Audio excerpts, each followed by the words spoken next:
الأخت مش مضبوطة وبنت أخته هربت على الليل. قلت له هذا النازل تبعك حسين الشيخ هلا عملت فيه 1 2 3 4. قال لي أنا من إيدك هاي لإيدك هاي، كنت بتشرفنيش إنك أنت تقعد في إيدي.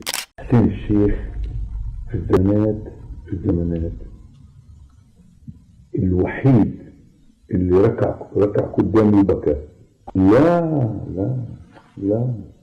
هذا زمان لما كنت بالمخابرات. وبعد بنت أخته في له بنت أخت، الأخت مش مضبوطة وبنت أخته هربت على الليل وجبتها أنا، فهمت علي؟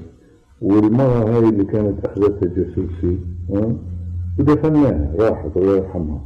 فقلت له عمار وسلم حسين الشيخ طلع في هيك، قال لي هتعمل ايه؟ قلت له واحدة ترجع واحدة الله يرحمها، بهدوء.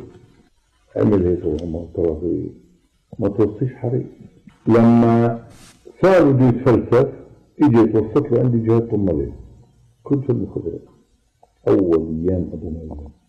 قلت له لك شو عمل لك ابو مازن وشو عمل لك ابو عمار؟ ابو عمار اعطاك مصاري، شريت سلاح وبعته، وابو مازن اعطاك موقع.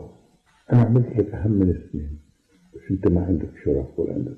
قال لي انا من ايدك هاي لايدك هاي، كنت بتشرفنيش انك انت تقعد في ايدي.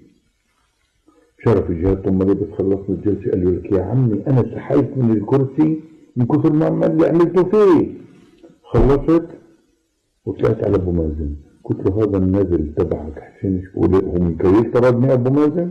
قلت له هذا النازل تبعك حسين الشيخ هلا عملت فيه 1 2 3 4. لما مر ابو مازن اول ما طلع رئيس قال له ممكن تقول لصاحبك توفيق تراوي واحد الدور انه هو اللي بيشتري عندي مش انا اللي بشتري عنده.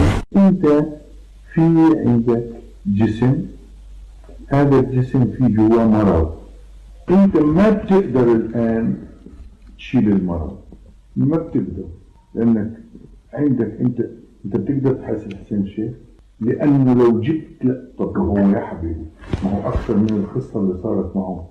قال لي روح حلها، قلت له ما بحلها انا، ليش احلها؟ فجاب ماجد إلي قال لي بقول له دفعت 100,000، قال لي لا والله 80,000 دولار دفعت وحل القضيه. بغض النظر انت ناسي انه تنباع التصاريح والبي ام سي وكل الوضع اللي موجود والشركات وكل هالحكايه من وين؟ الان تيجي تقول لابو مازن والله هاي حسين الشيخ ما دام بثق في حسين الشيخ ولا كل امه العرب حتخليه